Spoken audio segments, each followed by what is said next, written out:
Gold, trusted gold buyers. మీరు తాకట్టు పెట్టిన బంగారాన్ని విడిపించి ఈ రోజు ఉన్న మార్కెట్ ధరకు కొనబడను.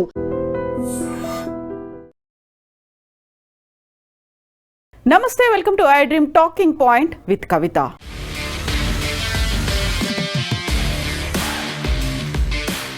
అహ్మదాబాద్ ఎయిర్ ఇండియా ఫ్లైట్ యాక్సిడెంట్కి సంబంధించి ఏఏఐబి రిపోర్ట్ని వెలువడించిన తర్వాత బోల్డ్ అన్ని డౌట్స్ అయితే వస్తున్నాయి. 15 పేజీల ప్రిలిమినరీ రిపోర్ట్లో ఏఐబి రిపోర్ట్ని బేస్ చేసుకొని ఉన్నటువంటి 2 ఇంజన్స్కి ఇంధనం రాకపోవడం వల్ల అక్కడ కట్ ఆఫ్ అయింది, స్విచ్ ఆఫ్ అయ్యాయి బటన్స్ దానివల్లే యాక్సిడెంట్ జరిగింది అనేది ప్రిలిమినరీ రిపోర్ట్ అయితే తేల్చి చెప్పింది. అయితే ఇక్కడే ఏఐబి ఇచ్చినటువంటి ఈ రిపోర్ట్ మీద బోల్డ్ అన్ని డౌట్స్ అయితే వస్తున్నాయి.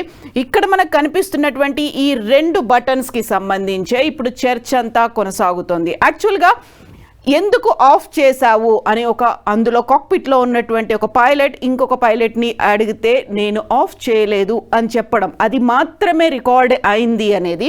దీంతో పాటుగా ఉన్నటువంటి థ్రస్ట్ లెవెల్ కావచ్చు, ఫ్యూయల్ కంట్రోలింగ్కి సంబంధించినటువంటి వచ్చిన డౌట్స్ అనేవి అక్కడ ఇద్దరు మాట్లాడుకోవడం మనకు కనిపించింది. ఈ 2 ఆన్ మోడ్లో ఉండడం, లేకుంటే ఇది ఆన్ మోడ్లో ఉన్నాయి, కింది కంటే ఆఫ్ మోడ్ అవుతుంది. సో దానికి సంబంధించి బోల్డ్ అన్ని డౌట్స్ అయితే వస్తున్నాయి. ఇక్కడే వినిపిస్తున్నటువంటి ప్రశ్నలు, సందేహాలు కూడా చాలా కీలకంగా కనిపిస్తున్నాయి. ఎందుకంటే ఆ రోజు డ్యూటీలో ఉన్నటువంటి పైలట్లు, ఎయిర్ ఇండియా ఫ్లైట్ని రన్ చేస్తున్నటువంటి 2 పైలట్లకి సంబంధించి కీలకమైనటువంటి ఇన్ఫర్మేషన్ మనకి అందుతోంది. దాన్ని బేస్ చేసుకొని చూసినట్టయితే అహ్మదాబాద్ నుంచి లండన్కు బయలుదేరినటువంటి flight air India flight AI-171 Boeing dreamliner 787Bకి సంబంధించి జరిగినటువంటి ఈ దుర్ఘటన టేక్ ఆఫ్ అయినటువంటి కొద్దిసేపటికే విత్ ఇన్ సెకండ్స్లోనే 625 అడుగుల ఎత్తు ఉన్నప్పుడే అది కుప్పకూలిపోయింది. అందులో ప్రయాణిస్తున్నటువంటి 229 మంది ప్రయాణికులతో పాటుగా 12 మంది క్రూ మెంబర్స్, అలాగే కింద మెస్లో ఉన్నటువంటి 19 మంది, మొత్తంగా 260 మంది చనిపోయారు.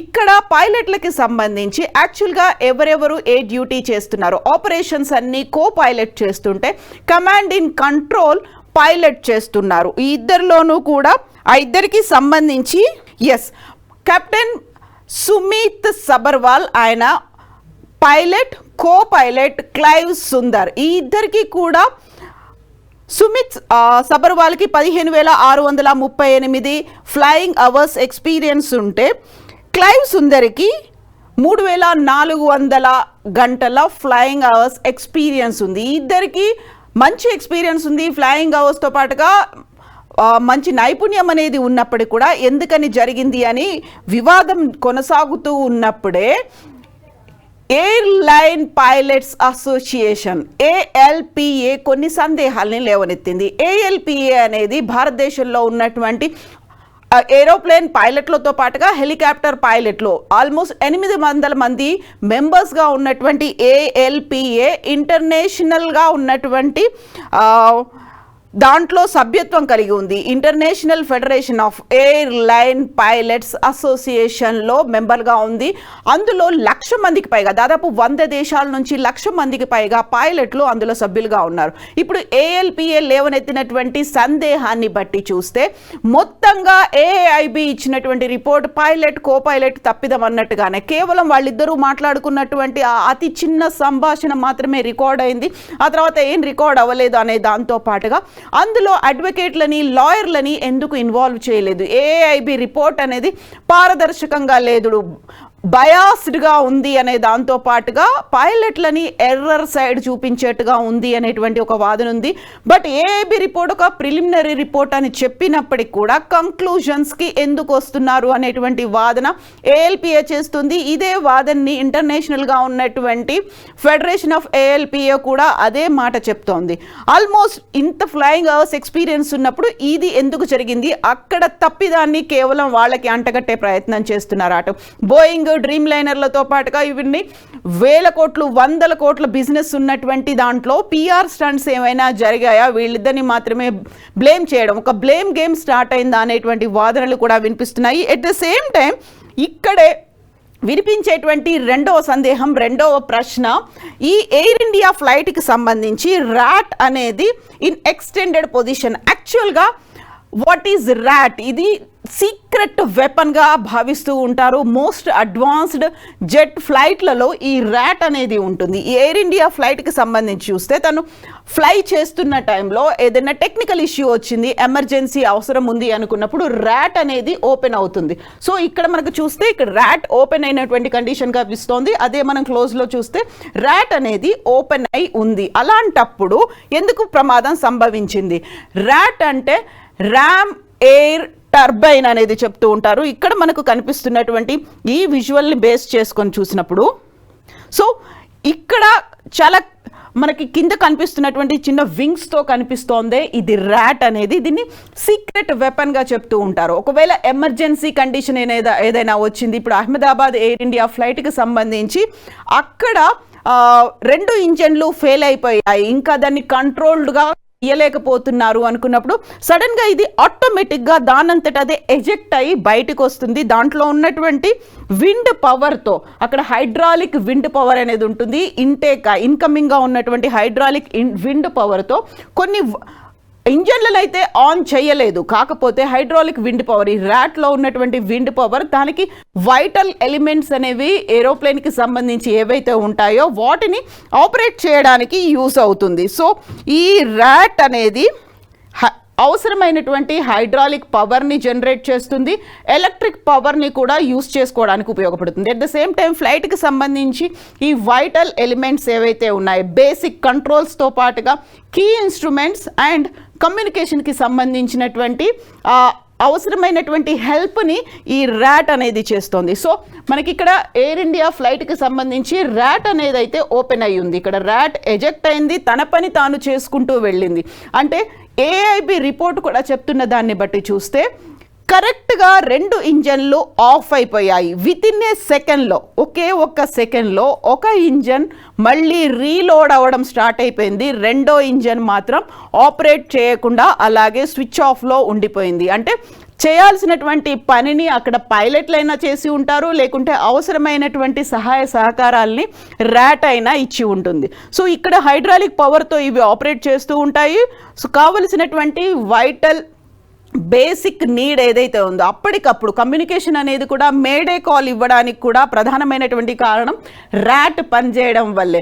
సో వ్యూవర్స్కి గుర్తుండే ఉంటుంది, పైలట్ల దగ్గర నుంచి ఏటీసీకి 3 సార్లు మేడే మేడే మేడే అనేటువంటి ఒక వాయిస్ అనేది అయితే వినిపించింది. దానికి ప్రధానమైనటువంటి కారణం ర్యాట్ తన పని తాను చేసుకుంటూ వెళ్ళడమే. అయితే ఈ అతి పెద్దదైనటువంటి విమానాన్ని రక్షించే పని మాత్రం అది చేయలేకపోయింది. ప్రాపర్గా అయితే ఇంజన్ స్విచ్ ఆఫ్ అయిపోయిన తర్వాత మాన్యువల్గా దాన్ని మళ్ళీ ఆన్ చేసే ప్రయత్నాలు ఏవో జరిగి ఉంటాయి. దానికి కావలసినటువంటి అతి చిన్నదైనటువంటి ఒక హెల్ప్ని ర్యాట్ కూడా చేసే ప్రయత్నం మొదలుపెట్టింది. అయినప్పటికీ ర్యాట్ ఉన్నప్పటికీ కూడా తన పని తాను చేస్తూ వెళ్ళినప్పటికీ కూడా అంత తక్కువ లోనే 625 అడుగుల ఎత్తు ఉన్నప్పుడే విమానం ఎలా కూలిపోయింది అనే దాంతో పాటుగా సో ఈ ఉన్నటువంటి ఈ క్వశ్చన్స్ అన్నిటినీ ఏఎల్పిఏ లేవనెత్తుతోంది. సో విమానయాన శాఖ కూడా ఒక కంక్లూషన్కి రావద్దు ఏఐబి ఇచ్చినటువంటి రిపోర్ట్ని బేస్ చేసుకొని అని చెప్పినప్పటికి కూడా మొత్తం అంతా బ్లేమ్ని 2 పైలట్లకే అంటగట్టే ప్రయత్నం ఏమైనా జరుగుతుందా అనే వాదన. సో ఇక్కడే ఇంకొక కీలకమైనటువంటి వాదన కూడా వినిపిస్తోంది. ఫెడరల్ ఏవియేషన్ అడ్మినిస్ట్రేషన్ యుఎస్కి చెందినటువంటి FAA 2018లోనే కొన్ని మార్గదర్శకాలని రిలీజ్ చేసింది. ఇది అతి భారీగా ఉన్నటువంటి జెట్లు కావచ్చు, ఇలాంటి డ్రీమ్ లైనర్లు, బోయింగ్లు, వీటన్నిటిలో కూడా ఈ బటన్స్కి సంబంధించి మనం ఇంతకుముందు మాట్లాడుకున్నట్టుగా ఇంజన్ బటన్స్కి సంబంధించి రెగ్యులర్గా చెక్స్ అనేవి ఉండాలి అనే మాట 2018 నుంచి ప్రతి కంపెనీకి అది పంపిస్తోంది. ఏవియేషన్కి చెందినటువంటి విమానాలను తయారు చేయడంతో పాటుగా విమానయాన రంగంలో ఉపయోగపడుతుంది, ప్రయాణికుల కోసం ఉపయోగపడుతున్నటువంటి ప్రతి ఏరోప్లేన్ కంపెనీకి కూడా FAA 2018 నుంచి పంపిస్తోంది. సో జూన్ 12న యాక్సిడెంట్ జరిగింది అహ్మదాబాద్ ఎయిర్ క్రాఫ్ట్కి.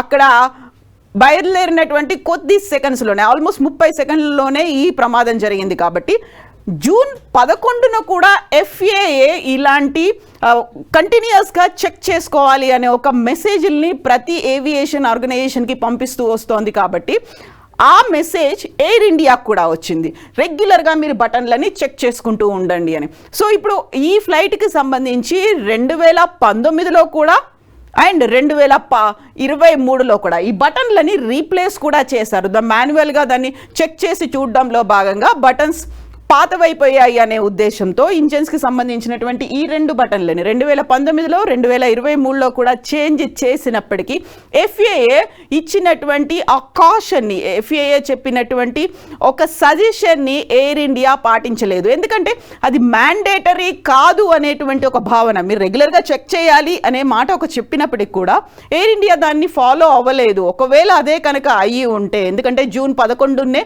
ఒక మెసేజ్, కంటిన్యూస్గా మెసేజ్లు అనేవి 2018 నుంచి FAA పంపిస్తోంది కాబట్టి 11న కూడా వచ్చాయి కదా. సో 11న కనుక చెక్ చేసి ఉంటే జూన్ 12న ఈ ప్రమాదం జరగకపోయి ఉండేది అనేటువంటి ఇంకొక వాదన కూడా వినిపిస్తోంది.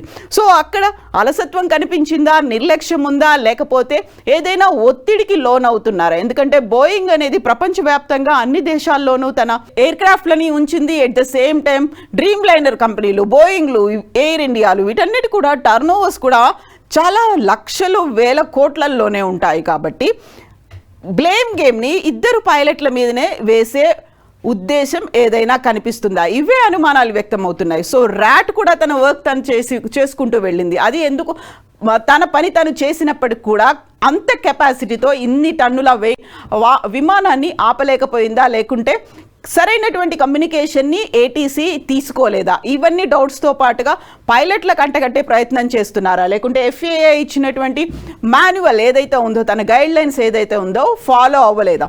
సో ఇప్పటికైతే AAIB ప్రమాదం జరిగినటువంటి 30 రోజుల్లోనే నివేదికను సమర్పించాలి కాబట్టి వెబ్సైట్లోనే అయితే 15 పేజీల రిపోర్ట్ని ఉంచింది. బట్ వస్తున్నటువంటి ఈ డౌట్లని బేస్ చేసుకుంటే సో AAIB అయితే 15 పేజీల రిపోర్ట్ని 30 రోజుల్లోపు, ప్రమాదం జరిగిన 30 రోజుల్లోపు ఉంచాలి కాబట్టి వెబ్సైట్లో అయితే ఉంచింది. బట్ ఇక్కడ చెప్తున్న దాని వివరాలని బట్టి అయితే అది పార్షియల్గా ఉంది, పారదర్శకత లోపించింది అనే ఒక మాట. సో AAIB ఏవియేషన్ అకాడమీ అయితే ఒక 5 మందితో దీన్ని ఏర్పాటు చేసింది. దాంట్లో కావలసినటువంటి ఎక్స్పర్ట్స్ ఉన్నారు, ఇంక్లూడింగ్ సైకాలజిస్టుల దగ్గర నుంచి ప్రతి ఒక్కరూ దీంట్లో AAIB రిపోర్ట్కి సంబంధించినటువంటి ప్రిలిమినరీ ఇన్వెస్టిగేషన్లో పాలు పంచుకున్నారు. అయినప్పటికీ కూడా ఉన్నటువంటి సందేహాల్ని తీర్చాల్సినటువంటి అవసరం ఉంది. ప్రమాదం జరిగిన వెంటనే మా అంతటా మేముగా మా దగ్గర ఉన్నటువంటి కొంతమంది ఎక్స్పర్ట్స్ని, టెక్నీషియన్స్ని కూడా మా హెల్ప్ తీసుకోండి అనే మాట మేము చెప్పాము అంటూ aeroplane line pilots association ALPA అయితే చెప్పినప్పటికి కూడా, ఎయిర్లైన్ పైలట్స్ అసోసియేషన్ చెప్పినప్పటికి కూడా ఫాలో అవ్వలేదు అనే మాట ALPA నుంచి వస్తుంది. వాళ్ళు ఇప్పుడు వైమానిక శాఖ మంత్రిని కూడా కలిసే ప్లాన్లో ఉన్నారు. దీనికి తోడు ఇప్పుడు ప్రపంచవ్యాప్తంగా ఉన్నటువంటి ఎయిర్లైన్ పైలట్స్ అసోసియేషన్ కూడా సంఘీభావం ప్రకటించింది. దీనికి సంబంధించి ఒక పారదర్శకత ఉండాలి, నిష్పాక్షికంగా జరగాలి అనేటువంటి ఒక మాట అయితే వినిపిస్తోంది. సో ఉన్నటువంటి ఈ 3 కీలకమైనటువంటి క్వశ్చన్స్, ఇది కేవలం ప్రిలిమినరీ రిపోర్ట్ కాబట్టి వచ్చేటువంటి మెయిన్ రిపోర్ట్లో ఆ 3 క్వశ్చన్స్కైనా ఆన్సర్ దొరుకుతుందా అనే దాంతో పాటుగా యాక్చువల్గా నెక్స్ట్ రిపోర్ట్ ఎప్పుడు వస్తుంది? ఎందుకంటే AIB రిపోర్ట్ ప్రమాదం జరిగినటువంటి 30 రోజుల్లో ఇవ్వాలి కాబట్టి AIB రిపోర్ట్ ప్రిలిమినరీ రిపోర్ట్ని అందజేసింది. బట్ ఓవరాల్గా కంక్లూడింగ్ ఫైనల్ రిపోర్ట్ ఎప్పుడు వస్తుంది? అది కూడా ఇంకొక పెద్ద క్వశ్చన్ మార్క్గా ఉంది. సో ఇవన్నీ కూడా బయటి ప్రపంచానికి తెలియకుండానే అలా కాలగర్భంలో కలిసిపోతాయా అనేటువంటి ఒక డౌట్ పైలట్ల దగ్గర నుంచి కూడా వ్యక్తం అవుతుంది.